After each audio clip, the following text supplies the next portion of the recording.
Salut à tous et à toutes. On revient sur la dernière partie des symptômes de la phase agonique. On s'était arrêté à un certain nombre de signes biologiques. Hypercalcémie, natrémie, kaliémie, acidose métabolique en lien avec l'insuffisance rénale consécutive de l'arrêt de l'hydratation et des signes physiques involontaires qu'on avait appelés myoclonie.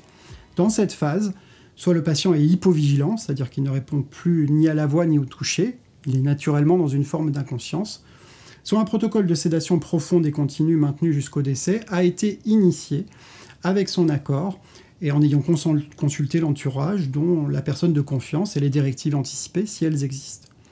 On en reparlera un jour parce que c'est des sujets vraiment importants pour les soins palliatifs et ça fait pas mal de choses dont on doit discuter, on n'a pas fini. Protocole de sédation donc, il est maintenu inconscient avec un traitement dont vous avez forcément entendu parler, du midazolam.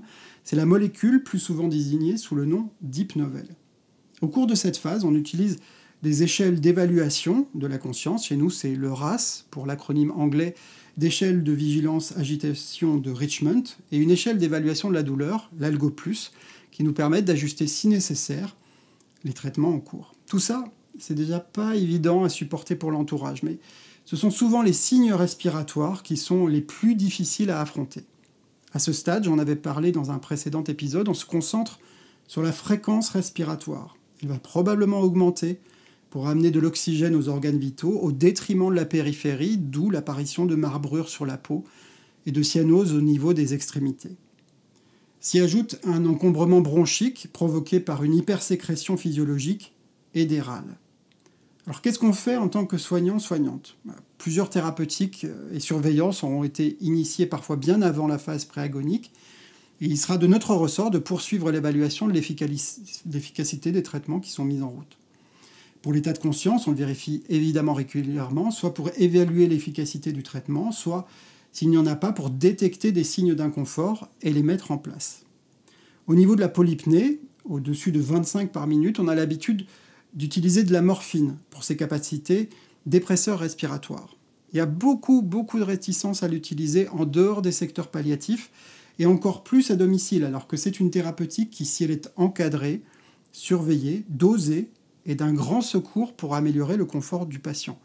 J'ai personnellement le souvenir douloureux d'avoir demandé aux urgences d'un hôpital si on pouvait calmer les douleurs de ma grand-mère au moment de son passage en situation palliative avec autre chose que du paracétamol et d'entendre une infirmière me rétorquer que la morphine était dangereuse à cause de ses effets dépresseurs respiratoires.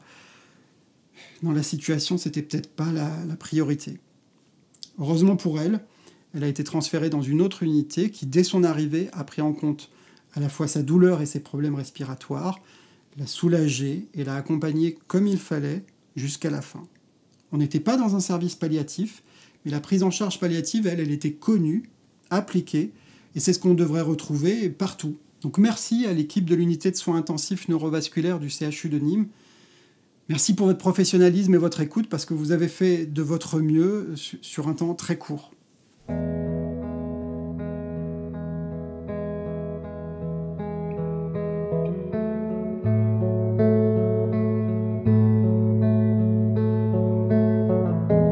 Parallèlement à la polypnée, on va traiter l'encombrement bronchique avec des antihypersécrétoires comme la scopolamine budylbromure, que personne ne prononce jamais en entier, tout le monde parle de scoburène. On va essayer d'éviter que les poumons se remplissent d'eau pour schématiser à l'extrême. À ce stade, si on a pris en compte les signes d'inconfort et qu'on ajuste régulièrement les thérapeutiques en fonction de l'évolution de ces signes, on est dans un accompagnement digne pour le patient qui s'inscrit dans l'éthique des soins palliatifs. On n'a malheureusement aucune thérapeutique, à ma connaissance, pour empêcher les râles agoniques, qui, s'ils ne sont pas une gêne pour le patient, pour toutes les raisons qu'on a développées auparavant, sont souvent très difficiles à entendre pour l'entourage, comme pour nous, soignantes, soignants. Et c'est là que le temps est une donnée importante pour l'entourage, car ils ont souvent besoin de se projeter dans une durée précise pour réussir à faire face. Avec les signes d'aggravation qu'on a décrits plus haut, nous, on est en mesure de les prévenir pour qu'ils viennent au chevet de leurs proches, mais on ne peut jamais leur dire avec exactitude combien de temps il reste. Ça appartient toujours aux patients. Notre présence en chambre, elle varie selon que les proches sont présents ou non, souhaitent être dans la chambre ou préfèrent attendre dans la salle des familles. Ça dépend de ce que nous avons tissé comme lien avec le patient, s'il a eu besoin de notre présence ou si au contraire, il ou elle a plutôt souhaité que nous la laissions tranquille. Il y a toujours un moment d'incertitude au moment du dernier soupir. La respiration, c'est en fait souvent de plus en plus superficielle, sollicitant les muscles intercostaux avec des pauses respiratoires de plus en plus longues. Et puis, il y a ce moment où plus aucune respiration ne vient prolonger la précédente, où nous vérifions avec un stéthoscope l'arrêt des fonctions cardio-respiratoires avant d'appeler notre médecin de secteur pour qu'elle constate le décès. Si la famille est présente, nous les faisons entrer, leur laissons un peu de temps avant de revenir solliciter de leur part un moment pour préparer le corps et la chambre. La toilette mortuaire, c'est un moment particulier où nous concentrons tout ce que nous avons nourri de la relation de soins pour faire en sorte que la présentation du patient à ses proches se passe le mieux possible. On parle souvent à notre patient, perpétuant l'anticipation par la parole des gestes qu'on va faire. On va vous tourner vers Christelle, je vous lave le dos, Solène va refermer votre protection. Christelle et Solène, ce sont les deux aides-soignantes avec lesquelles je travaille sur les LISP. Je sais que Charlotte, la super infirmière qui est en contre-équipe, procédait de même, parce qu'on reviendra sur son départ récent de notre unité de soins palliatifs lors d'un entretien à venir dans un prochain épisode et qui éclairera sans aucun doute les difficultés comme les moments importants que nous rencontrons. Chacune de mes collègues a sa personnalité, sa manière de traverser ce moment. On ne s'impose rien les unes les uns aux autres. Si on n'a pas le cœur de parler, l'autre le comprend. On vérifie régulièrement si l'un ou l'une d'entre nous est affecté par le décès, si elle a besoin de sortir, de souffler avant de reprendre. Lorsque l'un ou l'une d'entre nous est absente, on guide ceux et celles qui ont moins l'habitude, on prend soin, on veille les unes, les uns sur les autres. De la même façon, on organise l'environnement pour que rien ne traîne, que seuls les objets signifiants qui nous ont été désignés par le patient et l'entourage soient là. Une paire de lunettes, une photo.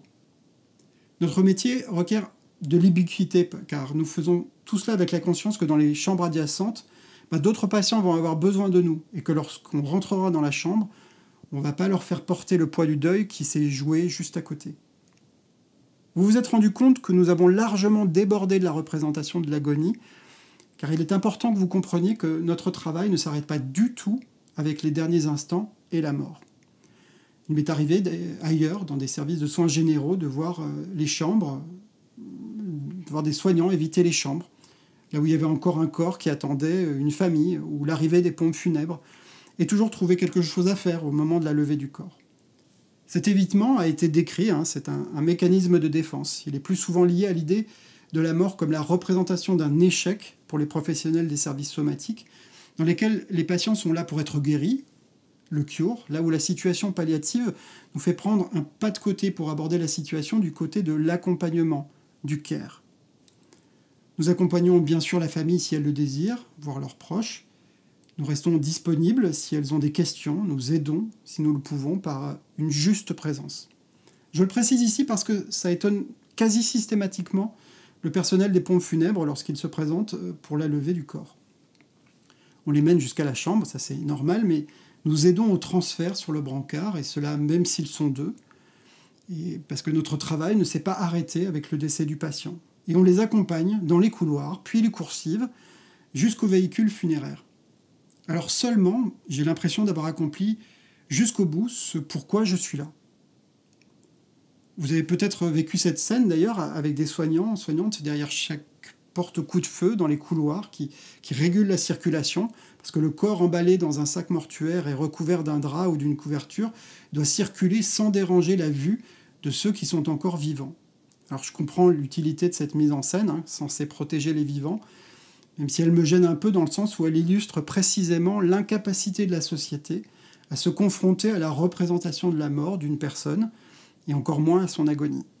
Alors même que la peinture, la littérature, la sculpture, la chanson, le cinéma, les séries ont fait de cette thématique le cœur obsessionnel de leur représentation.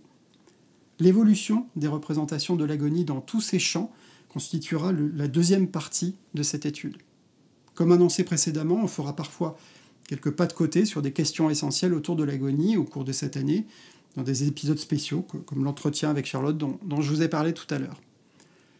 En attendant de vous retrouver sur les réseaux d'infirmiers reporters en images ou en son, prenez soin de vous, prenez soin les uns des autres, et lumineuse journée.